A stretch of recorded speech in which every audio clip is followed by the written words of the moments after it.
Communication is basically what it is. Got it. So, that's the way it'll roll today. Here.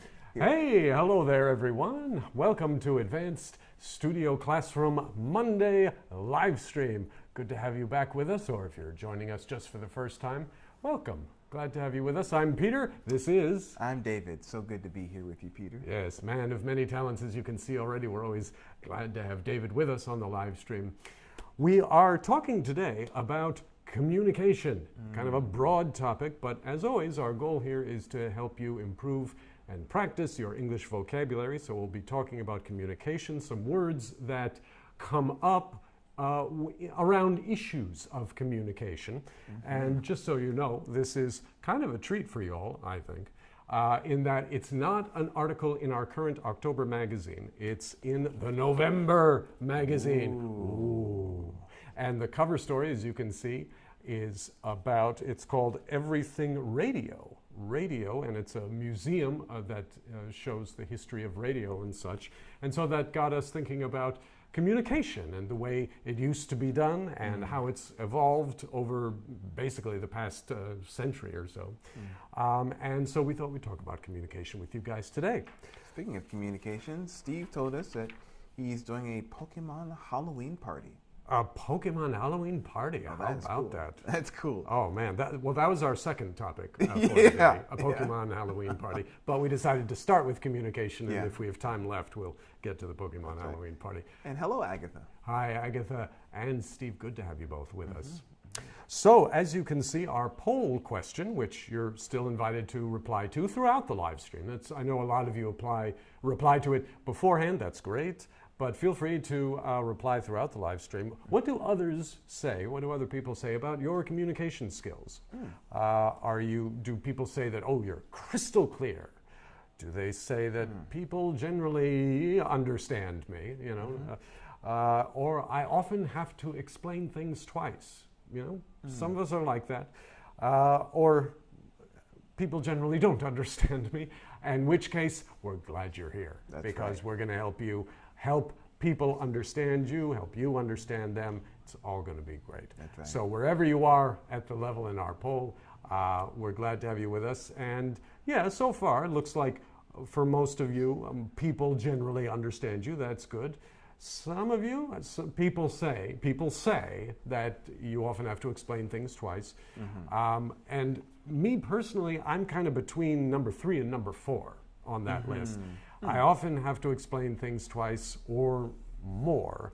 I mean, people eventually understand me. I think that's how I describe people eventually understand me in the end. Where would you put yourself on this list? Well, much like Agatha's corn maze, I think that communicating can be a little bit difficult, right? It's like it is sometimes like a maze where you're here and this person's there and you're trying to make a point, but you have to go through sometimes lots of different phases of explaining before you get there. By the way, growing up in Pennsylvania, Agatha, I've always loved going to pumpkin patches and corn mazes, so I'm sure that was a lot of fun. I would like to find where that is, if they have that here on the island. But for me, I think I oftentimes am in situations where I kind of can see why the other person doesn't understand what it is I'm trying to say. So then I try to explain myself in a way that I think is answering their question. Because sometimes someone will ask me a question and I'll answer, but I'll be answering what I think their question is, not what their question actually is. Right, yes, good point. Yeah. Good point. And I think just generally living in a second language culture, I probably often have to explain things twice. Yes. At least twice. Yes, no doubt about that. So let's get right into it and give you some vocabulary around this topic. The first word we have for you today, the first vocab word is quandary. Quandary. One of those words that begins with a Q. There are not too many of them, but this is one of them. Quandary. Quandary. David, what is a quandary? A quandary is like a question. It's something like a problem that is not yet solved. Right. A quandary is often a sense of having to make a choice of some sort. I'm in a quandary. I don't know whether to fix my car or get a new one. because it's going to cost me money for both, and I don't have any money, so I'm in a quandary. I'm in a quandary. It's or the person has presented us with a quandary. It's some kind of choice. It's actually not that bad in terms of understanding. You understand that you have a choice to make usually, but how do I make that choice? I'm in a quandary. That's right. And that leads into our next vocab word, which is stumped. Stumped. Stumped. Stumped. Named perhaps after the noun stump, which is what you have left of a tree when you cut it down. You have the stump left. But in communication and in the verb form, to be stumped means what? It means that you just don't know the answer. You can't figure it out. You're kind of stuck, right? Like Steve, for example, if he feels stumped when he's trying to explain himself to his classmates, then he will use his comic books to communicate with his classmates. That's very smart. Yes. And 驾行, did I get it? Yeah. 驾行, quandary versus dilemma, the same. Almost. Yes, good connection there. Almost. A dilemma is often like a quandary with bigger stakes, bigger emotional. I have a real dilemma. Do I tell my friend the truth, or do I not? Do I lie to spare his feelings? That's like a dilemma. That's a dilemma. A quandary is a dilemma, but a quandary again is more like, so do we go this way or that way? Should we do the event in the morning, or should we do the event in the evening? Because there's advantages and disadvantages to both. It's a quandary, and usually there's a lack of clarity too in a quandary. A dilemma, the options are clear. They're clear. Black and white, and they're kind of loaded. There's heavy stakes. Yeah, you're not going to have a good dilemma. Yeah, it's usually like, wow, I have a choice to make, and it's really hard. Yeah. Quandary, it's like you still need more information to make that choice. And hopefully you're not stumped, because when you're stumped, it's like you've tried and tried to resolve the quandary, and you just can't do it. You're stumped. I just don't know which way to go. There are benefits and disadvantages both ways. I'm stumped. Yeah, and stump, Agatha, does sound a lot like stomp. It does, yeah. Yeah. But one is a the other is a ah. Yeah. When you stomp your foot because you're stumped by the problem, it's because you're frustrated with it. You stomp and stump. But yes, good observation, very close, both of them. And then our third word, hopefully you don't get to this stage in the process of communication. It's one thing to have a quandary, it's another thing to be stumped, but if you are bewildered. What's that about? If you're bewildered by something, it means that you just don't understand it. You don't know what's going on.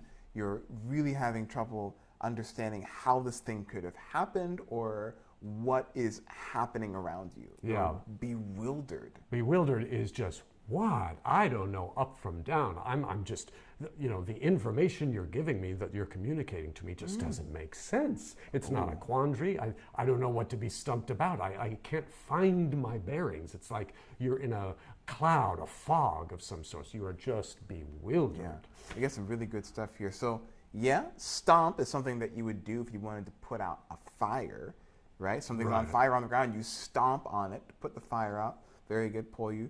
And I think bewildered is a bit like puzzled or perplexed. Those are similar words. Bewildered is like extremely puzzled. Bewildered is, I can't even see the pieces of the puzzle.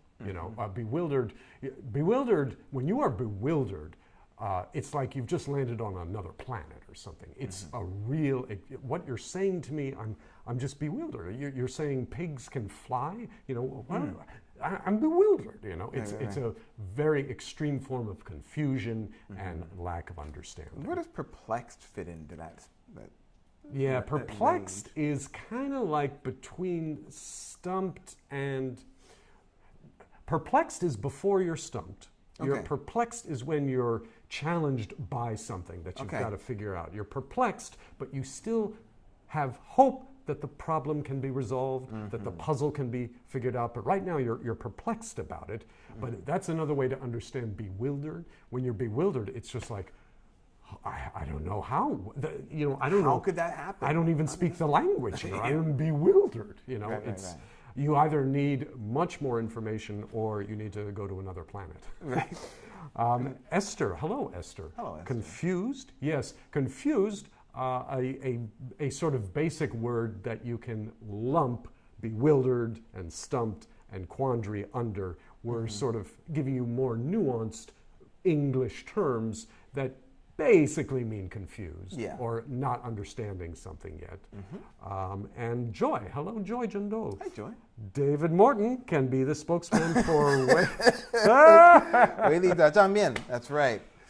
It is, yes, having a sense of humor is a very important part of communication. That's why I hang out with Peter. Yes, I'm constantly confusing people, and so he helps bring clarity to my communication. Steve, what about confusion? Yes, confusion, the noun form of confused. And again, a general term for when you don't understand something. I'm confused. Although usually when you're confused, when you use the word confused, it can tend to mean more, there's a difference between saying I'm confused by what you said and saying I don't get it, say that again. When you're confused, it's kind of bigger, there's more to it. Confusion can be like absolute chaos. If somebody just said something and you didn't hear it, you wouldn't say, I'm sorry, I'm confused, could you say that again? You would normally just say, could you say that again? Right. When you're confused, it's like you've sat with it for a while. Yeah. You've taken in what they've said, you've tried to add it up, and it doesn't make sense. I'm confused. Yeah. Or you think it might mean something else. Yes. But you want to make sure that it doesn't mean that, it means something different. Sometimes it's like you think maybe they might have a negative meaning, but you want to make sure, like, oh, I'm a little bit confused about what you said. Can you make that more clear? Yeah, good distinction there.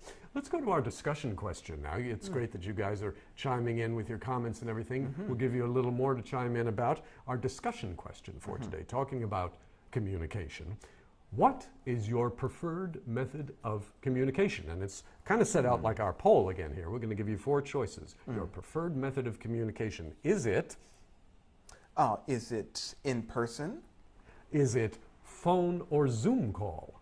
Is it letter or email? Or do you just send someone else and have them talk for you? Are you able to have a mediator, an interpreter, a messenger?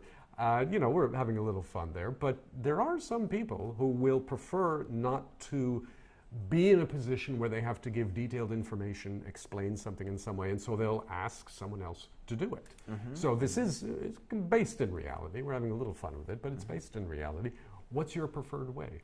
Letter writing, phone call, in-person conversation, or live stream? Do you communicate? I guess this would be under Zoom call. Under Zoom call, phone or Zoom call. We have one, 家长 is saying in person. In person. Face to face. Yeah. Face to face, good expression. That's the easiest way to be understood, right? If you're talking face to face. I personally, typically face to face is the best way to communicate something of any importance. But I also really like letter writing. Not email so much, but writing a letter. Yeah, typing a letter, or writing a letter out. Man loves typewriting. I do indeed. I think it's a very beautiful way to express yourself and also to give something that's kind of like a personal artifact of the conversation you have. Yeah. And Esther says in person, okay. Agatha, it depends on the person I'm going to talk to, yes. Okay. But I personally prefer the in-person way because I can see their facial expressions and tones of voice.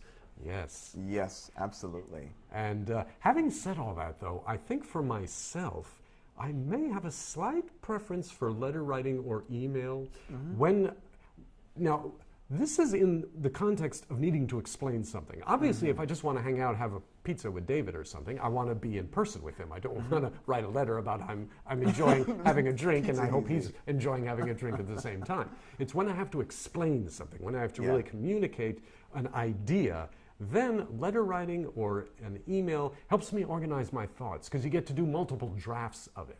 And you get to read it back, see, is it really clear? Is it really precise? As clear as I can make it. Because sometimes when I'm in person, I agree, you get the body language and the facial expressions, the tone of voice, which is all important.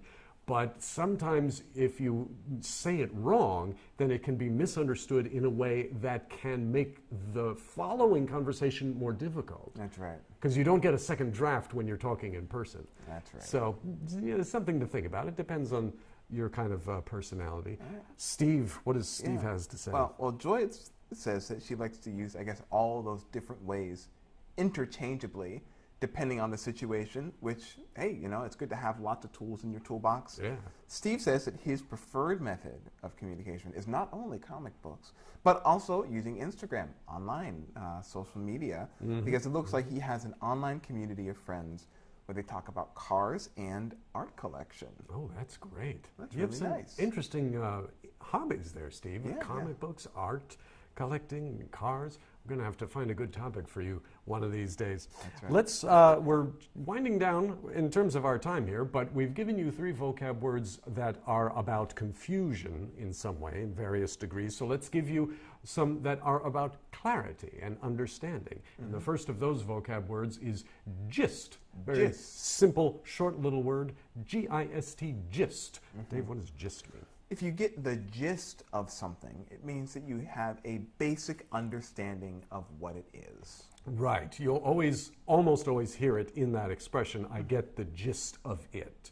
You wouldn't just hear gist off by itself. It's I get the gist of it. And yeah, it means, okay, I got about 70% of it here. Not all of it, but I get the gist, the essence of what you're saying. Another one for us here is, it's an expression, fair enough. 2 words, fair enough. When someone says fair enough, what are they expressing? Oh, they're saying that, okay, whatever you're saying sounds reasonable. I can accept it. Right. I might not agree with it, but I can see how a reasonable person would hold that position. Fair enough, I disagree, but it's a good thing to say when you do disagree with someone. You understand them, but you disagree with them, but you don't want to go head to head right then and there. So you say, okay, fair enough. Let's figure out a compromise of some way if there's a conflict, that sort of thing. And Agatha, when my English was not as good as now, as some native speakers preferred me to communicate with them in email. Yeah, I mean, that is the advantage of email, no doubt. True. And letter writing. It gives you time to organize your thoughts, especially if you're in a second language. Yeah, but now your English is great, so you don't have to worry about that. That's right. And Steve says that Mike Rosen is always using the word fair enough in his poems and stories. I'll have to check that guy out. Michael Rosen, a new name to me. I'm going to check him out after we're done here. And we almost are done, but we'll leave you with just one more bit of vocab. It's another expression about understanding something. It's interesting. It's 2 simple words. That's understandable. That's understandable. That's understandable. Now, this is something actually to use not just in the communication of information, but when you're with someone who is venting, who is in a very emotional state of some sort, something powerful has happened, and they just need to express that. They need to get those emotions out of their system, and you're their good friend or their good coworker, so they're venting to you about it.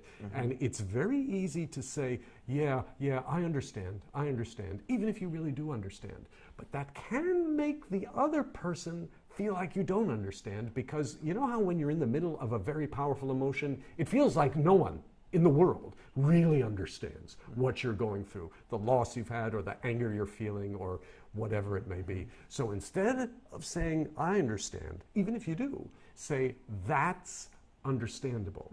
You see how the difference there? Yeah, it just shows that you are kind of affirming that person's feelings. Right. That's understandable. I haven't gone through what you're going through myself, but I can see how this would, what you've gone through would produce these kind of emotions. And that will help the person feel like they really can vent to you and get those emotions out, and then you guys can carry on and can move on from there. Okay. Oh, joy, gesture. That's what Peter was just doing. He was gesturing so that you would understand his point more clearly. Great point. I hadn't even thought of that. Gesturing, a great help with communication. And Steve, he is a storyteller. Michael Rosen, I'm guessing. He is a storyteller and writes children's poems and books, and he gave me inspirations on my artwork. Great, Steve. That's very cool. Good word there, inspirations too. Inspirations, nice. All right, well, we really are getting the winded down flag now, so we're going to have to bring it to a close for today. But always great to have you guys with us. We'll be back next Monday, same time, with another topic to discuss. And give you some vocab, talk with you guys about it, help you practice your English.